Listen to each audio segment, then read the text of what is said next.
sección correspondiente a célula, ¿no? A nuestro capítulo anterior. Correspondía a toda estructura y función de la célula. Vamos a cerrar con membrana celular. Bien. Entonces el día de hoy vamos a tratar sobre ese tema de membrana celular. De alguna forma ya hemos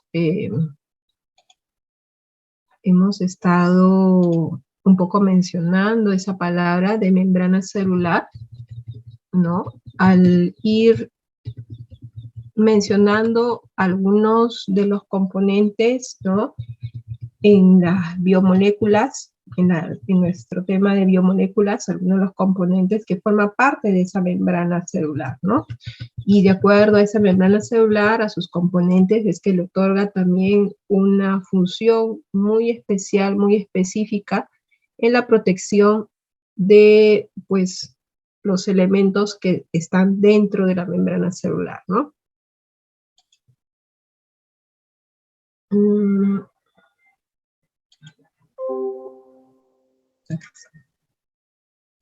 Recording in progress. Muy bien, entonces, vamos a ver eso. Okay.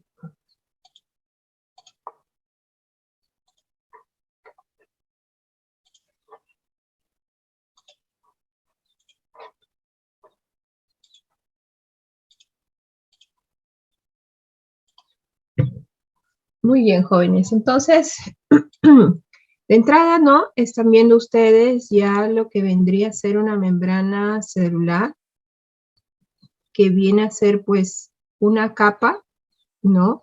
En el cual van a existir comunicaciones a través de ellas con un medio que corresponde a la parte interna, ¿no? La parte interna y una parte externa. Esta capa, ¿no? Tiene una característica especial, como les decía, y que también digamos que su elucidación, pues, el nombrado, ¿no? Llegar a conocer sus funciones no ha sido un proceso, digamos, rápido, ¿no? Han ido siempre descubriendo poco a poco los científicos algo que ha durado alrededor, pues, de 100 años, ¿no? Alrededor de 100 años. Eso también lo vamos a ver en la línea de tiempo.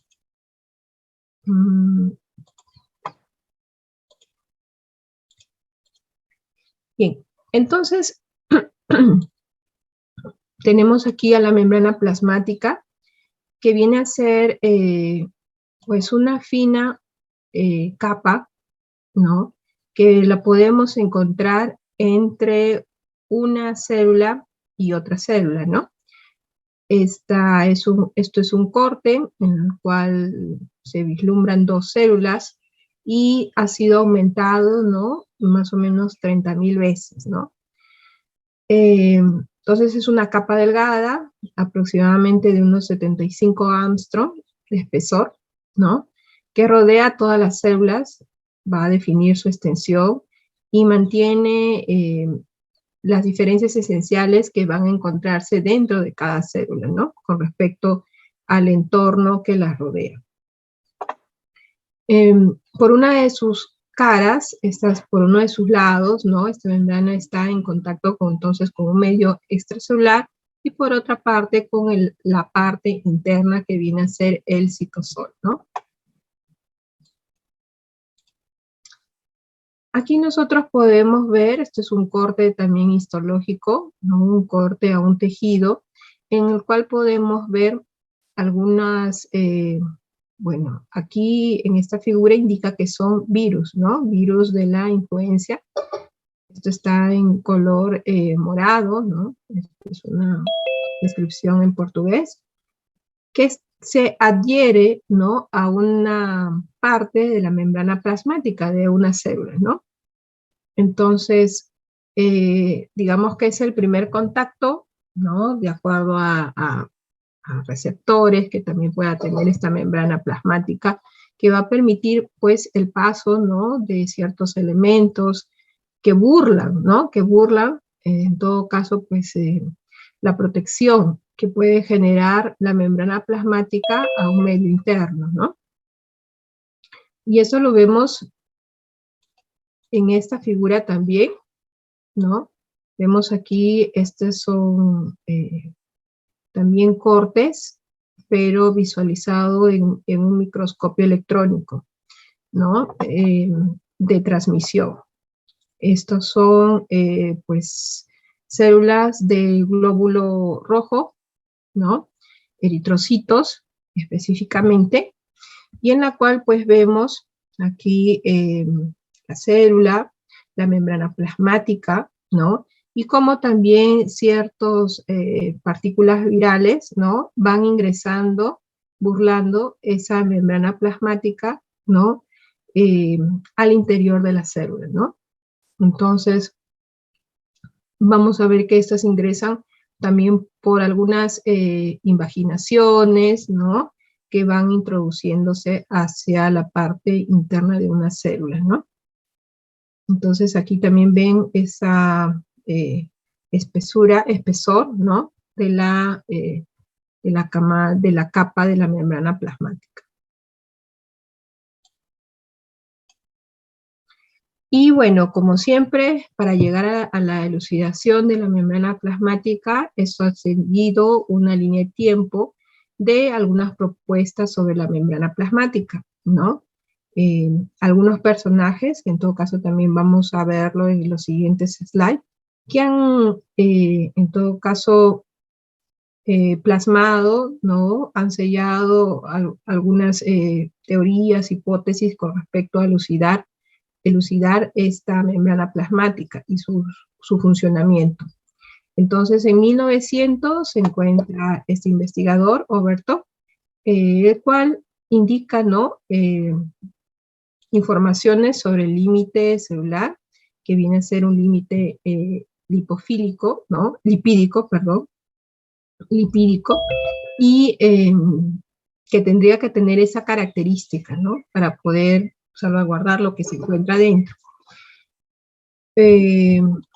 Otros investigadores más que también vieron en otras células, ¿no?, la membrana es una membrana de eritrocito, que comienzan a ver que esta membrana de eritrocito tenía, pues, una doble capa lipídica, ¿no?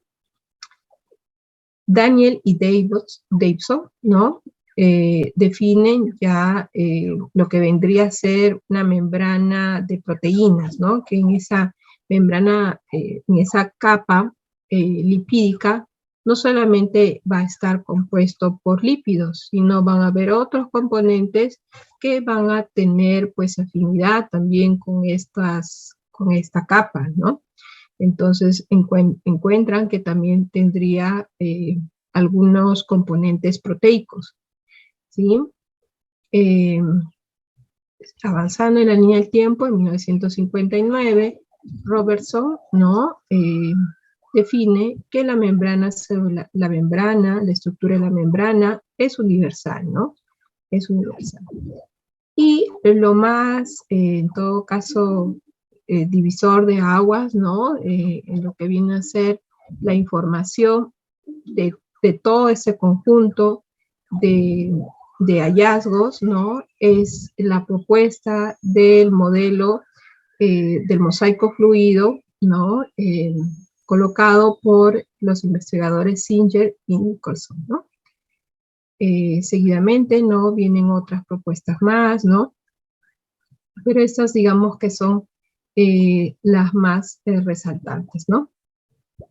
Entonces, algunas de las propuestas, entonces, Overton, en 1895, ¿no? Siempre es una escala, ¿no? Una escala de tiempo. A veces se propone una fecha, pero algunos, en todo caso, lo estipulan de acuerdo a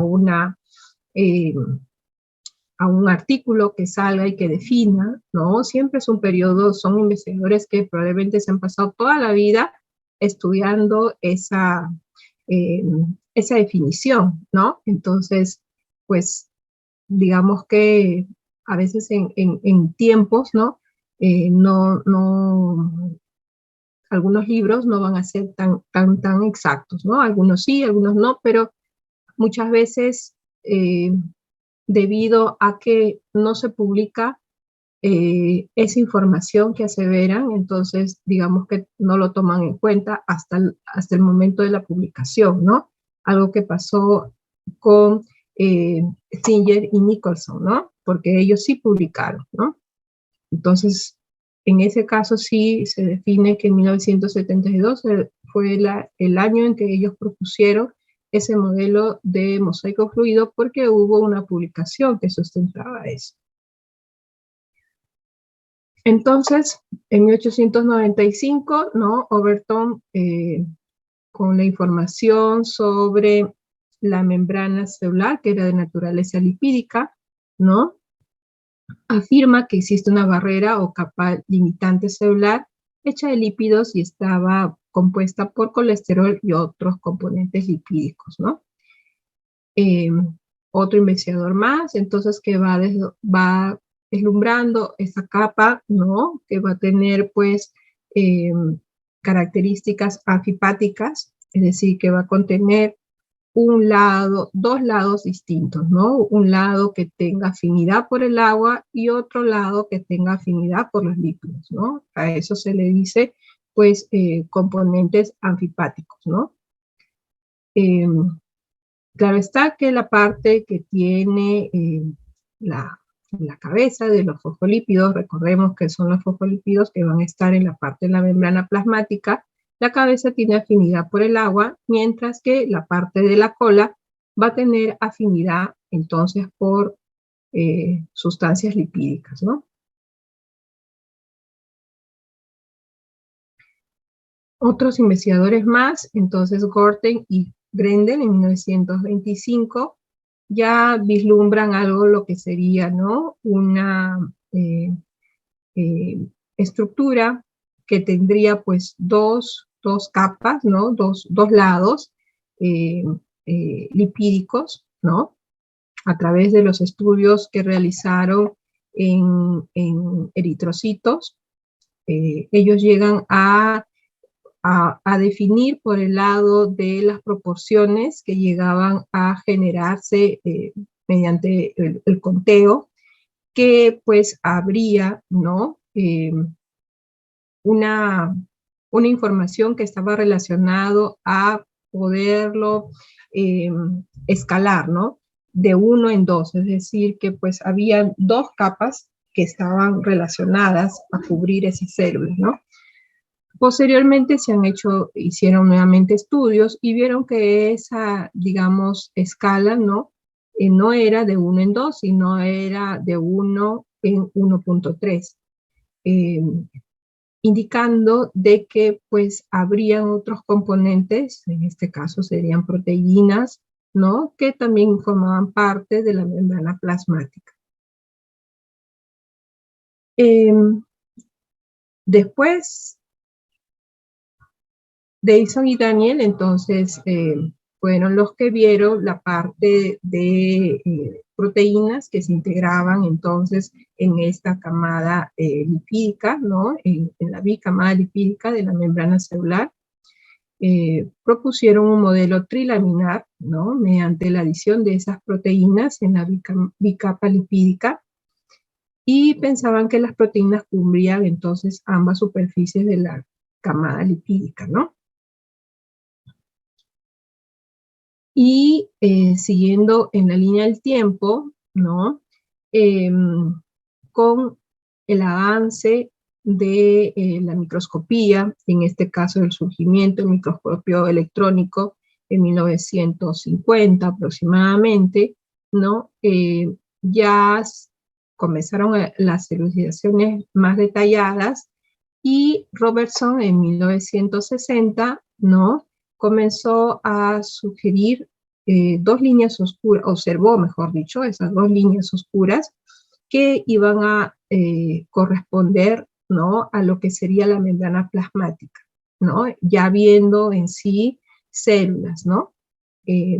Esto es, como les digo, debido pues al inicio, ¿no?, de la era de visualizar ya tejidos con el apoyo de la microscopía, ¿no?, electrónica. Entonces llegamos aproximadamente a 1972, 73, y pues, espérense, entra. Entonces, llegamos a la década del 70, ¿no? El 72, entonces aquí ya Singer y Nicholson establecen la teoría de un mosaico fluido, ¿no?, con respecto a la membrana plasmática.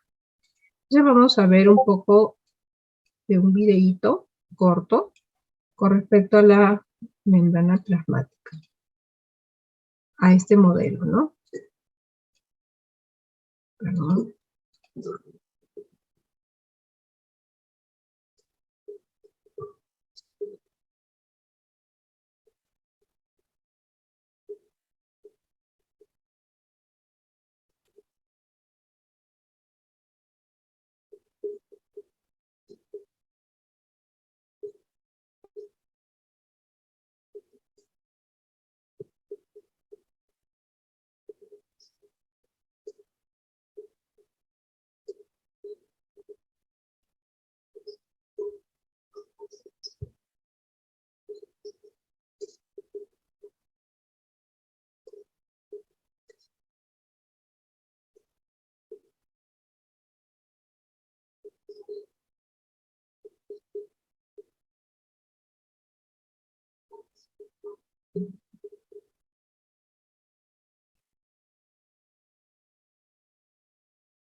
Bien. Entonces hemos visto gráficamente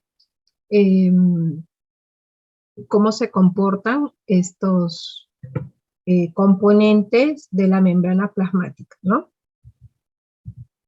Y pues, como les indicaba, este modelo de mosaico fluido fue propuesto por Singer y Nicholson, ¿no? Singer ya fallecido, falleció en 2017, ¿no? Y Nicholson, según, bueno, relata que aún no hay, ¿no?, informaciones, en todo caso, tristes, ¿no? Aún, bueno, debe estar vigente, ¿no? Entonces, su propuesta fue publicada en la Science, ¿no? Vaya impacto, ¿no? La Science, hablamos de publicaciones mayores, ¿no? Entonces fue propuesto en 1972, propusieron ese modelo de mosaico fluido para explicar la organización de las membranas plasmáticas.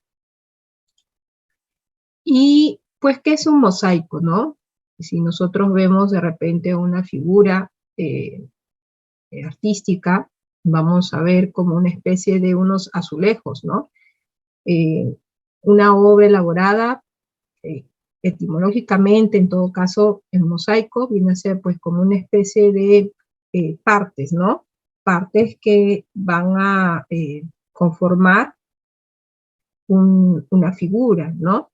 Pueden ser pues, este mosaico puede incluirse diferentes formatos, ¿no? Diferentes tamaños, diferentes, digamos, pues colores, ¿no? Y formas, ¿no? Entonces, como que no hay, pues, una uniformidad, ¿no? Para decir, pues, que esto es de una forma compacta, ¿no?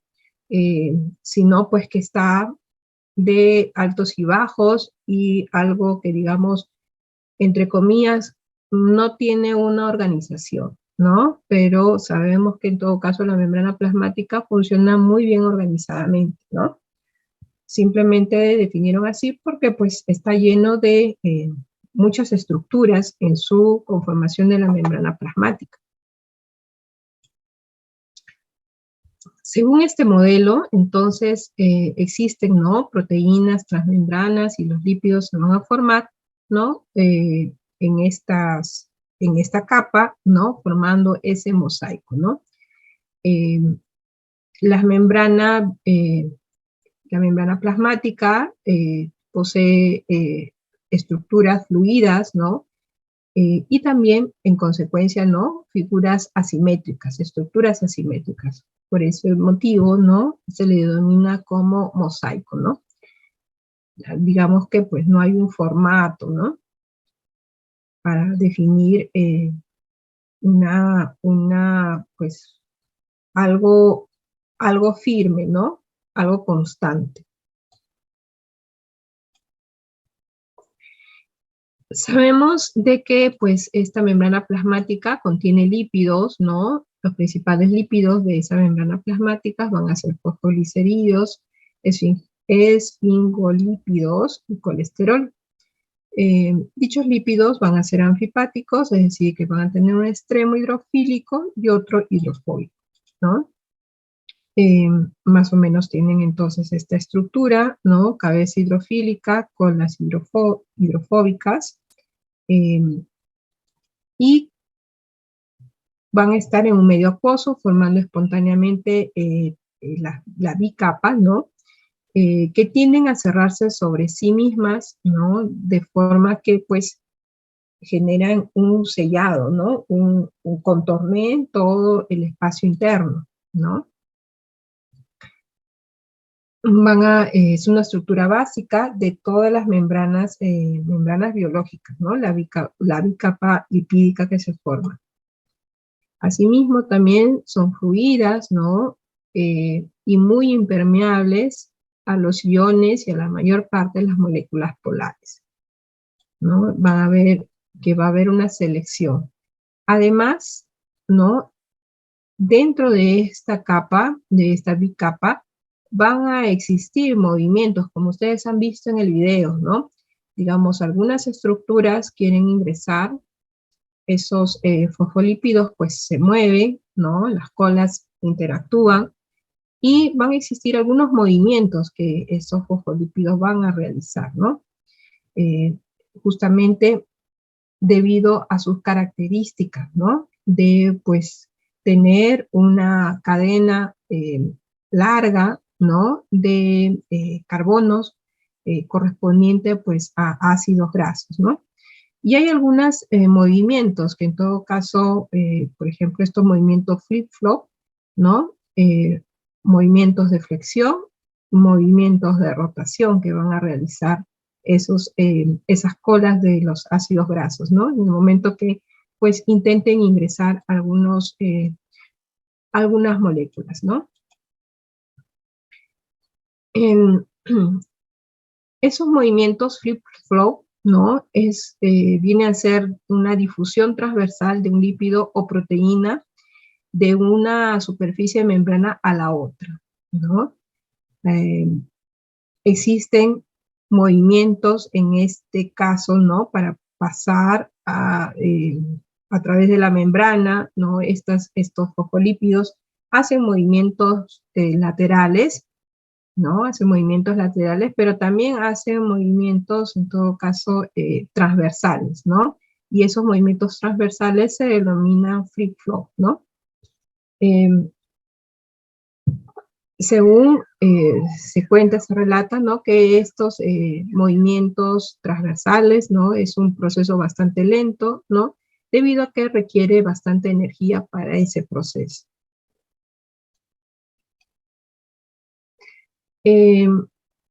Van a existir, ¿no?, entonces también proteínas, así como los lípidos, claro está, ¿no?, van a existir proteínas. Estas proteínas van a tener funciones específicas, ¿no?, como las de transportar moléculas hacia el interior o exterior de las células. Dicho esto, entonces van a existir receptores que van a generar ese proceso de transporte, ¿no? Algunas van a ser enzimas, ¿no? Que van a, pues, reconocer esos procesos, ¿no? Algunos actúan como puentes estructurales, ¿no? Entre citoesqueleto de la célula y o matriz extracelular, ¿no? Entonces, va a haber, como ustedes han visto en ese video, ¿no? Moléculas que van a ingresar al interior del espacio que bordea la membrana plasmática, ¿no?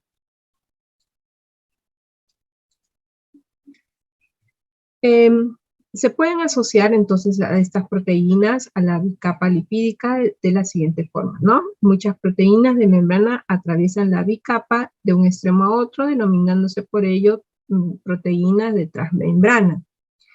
Estas proteínas de transmembrana tienen una parte central hidrofóbica que interacciona con la región hidrocarbonada de la bicapa y dos partes hidrofílicas, ¿no? Van a existir, ¿no? Estas pueden ser de paso único o de paso múltiple. Otras proteínas llamadas periféricas se van a encontrar en la superficie de la bicapa, ya sea en la cara interna o en la cara externa, ¿no? De la membrana. Entonces aquí tiene algunos ejemplos, ¿no? De proteína de transmembrana de paso múltiple. Algunas que se encuentran pues en la parte externa y otras que se encuentran en la parte interna, ¿no?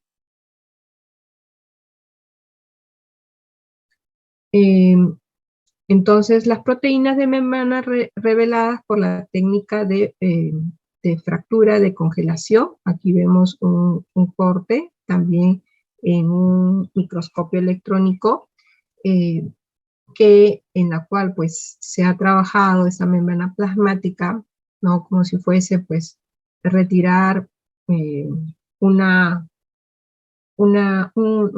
sección, ¿no? Digamos así, de un queso, ¿no? Una lámina de un queso, o de una jamonada, ¿no? Y queremos ver pues esa membrana, ¿no? Conteniendo pues esas proteínas, ¿no? Y aquí lo vemos justamente, ¿no? Esa parte de las proteínas que emergen de la membrana plasmática, ¿no? Sería esta sección, ¿no? Bien, y también así como van a ver lípidos, proteínas, entonces también vamos a encontrar carbohidratos, ¿no? Esos glúcidos presentes en la membrana van a estar unidos covalentemente a lípidos formando los glicolípidos, ¿no? Y a proteínas formando glicoproteínas. Todas estas van a ser glicolípidos o glicoproteínas de membrana, ¿no? Van a haber tres tipos de glicolípidos: los glicoesfingolípidos, abundantes en células animales, los glicerolicolípidos en células vegetales, y los glicosil-fosfofatidinositoles, que se encuentran en el lumen del retículo endoplasmático. Alguna función que pueden tener estos carbohidratos, ¿no? Presentes, pegados ahí también en la membrana plasmática, es establecer lugares de reconocimiento y unión, bien por moléculas propias, ¿no? Que reconocen célula a célula, o externas, en el caso pues de algunos patógenos, ¿no? Virus, ¿no? Que hemos visto, bacterias, ¿no? Toxinas o aglutinas que también quieren ingresar en el interior. Sirven como función estructural y también como barrera entonces física, ¿no? Barrera física, pues que si de repente algún virus quiere entrar o algún patógeno quiere entrar, pues se repele, ¿no? También la membrana plasmática cuenta con uniones intercelulares, ¿no? Son regiones especializadas en la membrana plasmática que permiten a la célula adyacente de un tejido unirse entre sí o intercambiar pequeñas moléculas. Entonces vamos a ver que van a existir pues uniones herméticas, uniones de anclaje, y estos se ven en algunas células epiteliales, ¿no? Entre tanto, pues también van a existir las uniones tipo gap, ¿no? Las uniones tipo gap que se pueden encontrar en células del tejido nervioso y muscular, ¿no? Estas van a ser conexiones rápidas, ¿no? Como son las neuronas que pues necesitan hacer esas conexiones bastante rápidas, ¿no?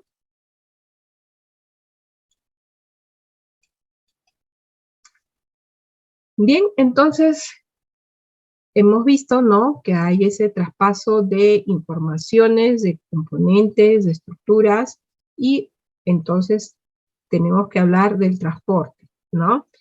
El transporte que se va a realizar porque la membrana plasmática es permeable de alguna forma, no totalmente porque ella es selectiva, ¿no?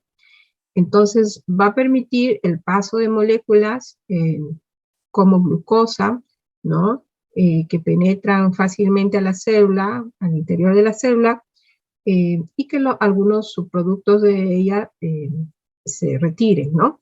Entre tanto, van a haber pues algunos otros componentes que van a requerir energía, ¿no? Ya sea pues para, en todo caso, salir, ¿no? Tenemos pues el transporte de pequeñas moléculas a través de la membrana. Se pueden clasificar en transporte pasivo, que no requiere energía, ¿no? Tenemos la difusión simple, la difusión facilitada, que esto se da a través de la gradiente de concentración, y tenemos al transporte activo, que sí va a requerir energía, ¿no? Y que se da en contra de la gradiente de concentración. Entonces, esta figurita aquí, donde vemos pues más concentración de estructuras, de moléculas, ¿no?, de componentes, indican que aquí hay mayor concentración, ¿no? Mayor gradiente de concentración hacia un lugar de menor concentración. Entonces, para pues el retiro de este componente, ¿no?, si necesita energía, a eso le llamamos un transporte activo. Entre tanto, si no requiere energía, ¿no?, va a ser un transporte pasivo, que puede ser en todo caso de características con una difusión facilitada, que puede requerir un transportador, ¿no?, mediada por un transportador, o en todo caso mediada por un canal, ¿no?, un canal, ¿sí? Y en todo caso algunas moléculas muy simples, muy esenciales, que pasan sin ningún inconveniente, sin ningún gasto de energía, ¿no?, a través de una difusión simple. En todo caso, estas proteínas, muchas de estas son específicas también, ¿no? Son algunas, pues, que tienen un alto grado de compaginación, de reconocimiento con las moléculas que van a pasar al interior de la célula, ¿no? Entonces, el transporte pasivo se realiza a favor del gradiente y no requiere energía. eh, Va a haber una difusión simple y difusión facilitada. La difusión simple, entonces, a través de la bicapa lipídica, pasan moléculas no polares como el oxígeno y moléculas polares como el agua y el CO2, ¿no? La difusión facilitada se realiza mediante proteínas transmembranas, que pueden ser proteínas de canal y proteínas transportadoras específicas. Pasan iones y la mayoría de las moléculas polares, tales como glucosa, aminoácidos, ¿no? Aquí tenemos algunos ejemplos, entonces, de difusión facilitada mediante proteínas de canal, ¿no? Y en todo caso, difusión facilitada mediante proteínas transportadoras, ¿no?, que van a reconocer entonces eh, esa molécula y la van a hacer pasar hacia el interior de la célula, ¿no?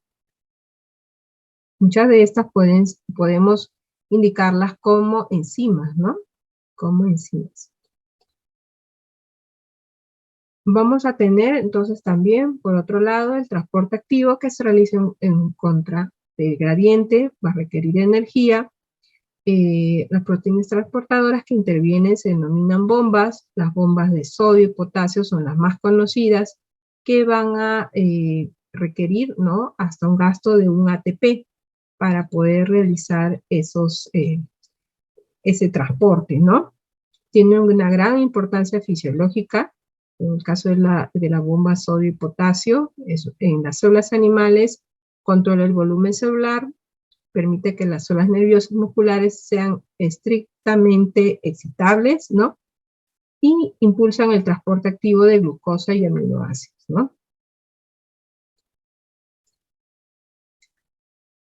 Tenemos también moléculas que pueden ingresar, ¿no? Y que pueden salir a través de la membrana plasmática, pero haciendo pues un proceso distinto, ¿no? Que englobe pues ya todo un movimiento, una formación de vesícula. En ese caso vamos a denominarlo como endocitosis, que es un proceso mediante el cual las células se fijan y ingieren macromoléculas y partículas del medio, ¿no? Vemos aquí en este ejemplo, ¿no? Una parte de la membrana rodea una partícula y se desprende formando una vesícula intracelular, ¿no? O, caso contrario, si se quiere expulsar, ese proceso se denomina exocitosis, ¿no? Entonces, del cual segregan macromoléculas al exterior. Ambos procesos suponen formación y fusión de vesículas rodeadas de la membrana, ¿no? En el proceso de endocitosis,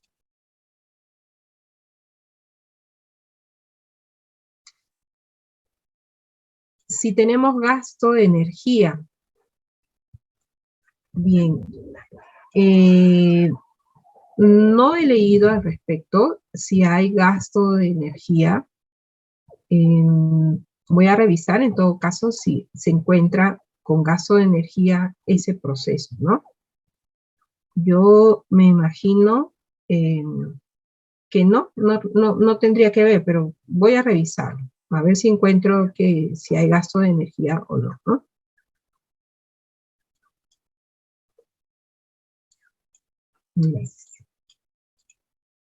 Bien, entonces tenemos aquí endocitosis, varios tipos, hay 3 tipos, fagocitosis, pinocitosis y endocitosis, mediadas por receptor, ¿no? La fagocitosis, que viene a ser la ingestión de grandes partículas, ¿no? Pinocitosis, que consiste en ingestión de líquidos y solutos, incluidas macromoléculas mediante pequeñas vesículas, y endocitosis mediada por receptor, ¿no? Que consiste en incorporación de macromoléculas específicas que se unen a proteínas receptoras, ¿no? Aquí hay un ejemplo, entonces, de endocitosis que está englobando un alimento o macropartículas, ¿no? Que llega a ingresar al interior de la célula. Bien, vemos cómo en todo caso es atacada por estos lisosomas, ¿no?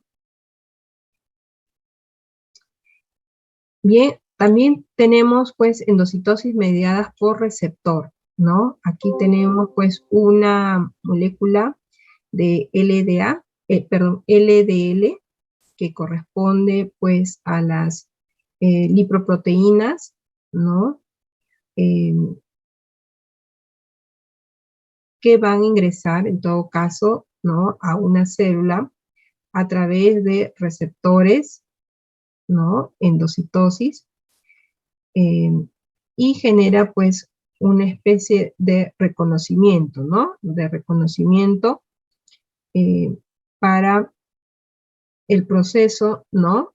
De formación finalmente que le permite ser atacado, ¿no? Por los lisosomas posteriormente, ¿no? En los lisosomas, las LDL, ¿no? Se degradan y el colesterol que contiene se libera y pasan al citosol, ¿no? Estas son el colesterol que va a estar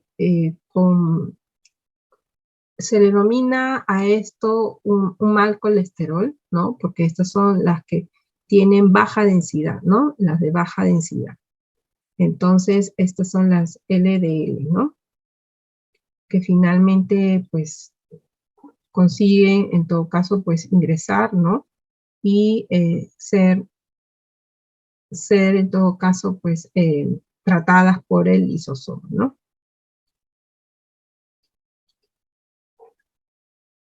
Bien, tenemos endocitosis mediada por receptores, entonces aquí vemos algunas gráficas de micrografía electrónica, en el cual vamos viendo, ¿no?, la formación de esas vesículas, y posteriormente también la formación, ¿no?, de vesículas revestidas de clatrina, ¿no?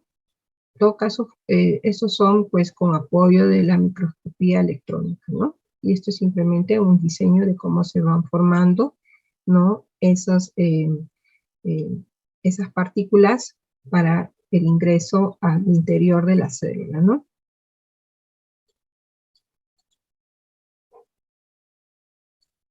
Bien, por exocitosis, ¿no?, se produce en algunas células la defecación celular, ¿no?, expulsión de sustancias no digeridas. La exocitosis es importante en la secreción de moléculas que cumplen su función fuera de las células. Las moléculas van a ser segregadas, pueden adherirse a la superficie celular y pasar a formar parte del glicocáliz, ¿no? Incorporarse a la matriz extracelular, difundirse al medio interno, sirviendo como alimento o señal a otras células, ¿no? Y difundirse hacia el exterior con enzimas digestivas. Entonces aquí tenemos un ejemplo de endocitosis, ¿no? Endocitosis mediada por un receptor, ¿no?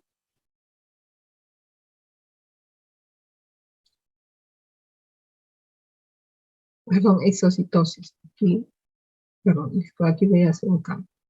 Exocitosis. Bien.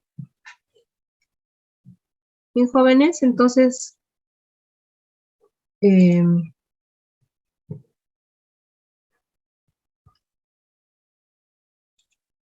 con esta parte, vamos a sacar el entero.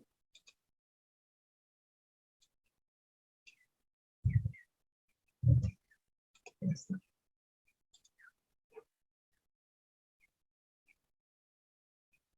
Bien, jóvenes, entonces con esta parte estamos culminando, ¿no?, lo correspondiente a membrana plasmática. Solamente para indicarles de que el fin de semana, no sé si han visto el aula virtual, cargué las notas, ¿no? Tienen ya las notas del parcial, ¿no? Ya lo tienen publicado. Y aquí me preguntan sobre las prácticas. Así es, el día de hoy, bueno, hemos tenido, lamentablemente por los feriados, ¿no? Y después también que estaba un poco mal con la garganta, pues prácticamente la semana pasada no hemos podido desarrollar nuestras prácticas como debería ser con el grupo 2, ¿no? Que yo manejo el laboratorio. Entonces recién esta semana estamos culminando. Y bueno, entonces por ese motivo vamos a llevarlo hasta donde hemos llevado hasta ahora, ¿no? Presencial, y a partir de células que nos toca, en todo caso, según nuestro cronograma de prácticas de biología general, lo vamos a llevar virtual. Sí, lamentablemente va a ser así porque no vamos a cumplir sino pues con los temas referentes a sus sílabos. Y no sabré yo si va a haber otros feriados más, inclusive el viernes es feriado, no han decretado feriado, ¿no? Entonces, mejor lo llevamos virtual para no atrasarnos más.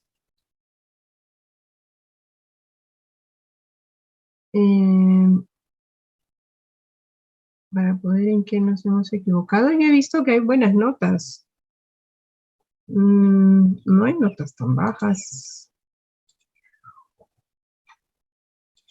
Creo que ninguno llega ni a 15, me parece que todos pasan Me nota 15.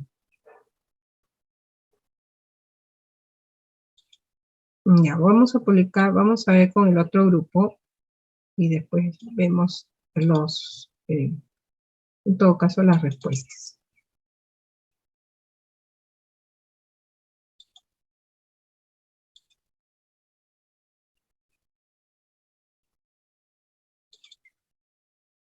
Entonces el lunes a las 8 será virtual. Ah, sí, pues, sí. Sí, así es.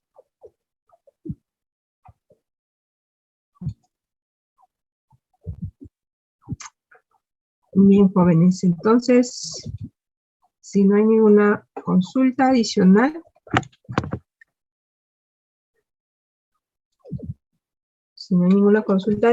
nos estamos encontrando el día de mañana. Bien. Cuídense bastante, por favor, y buenas noches. Gracias.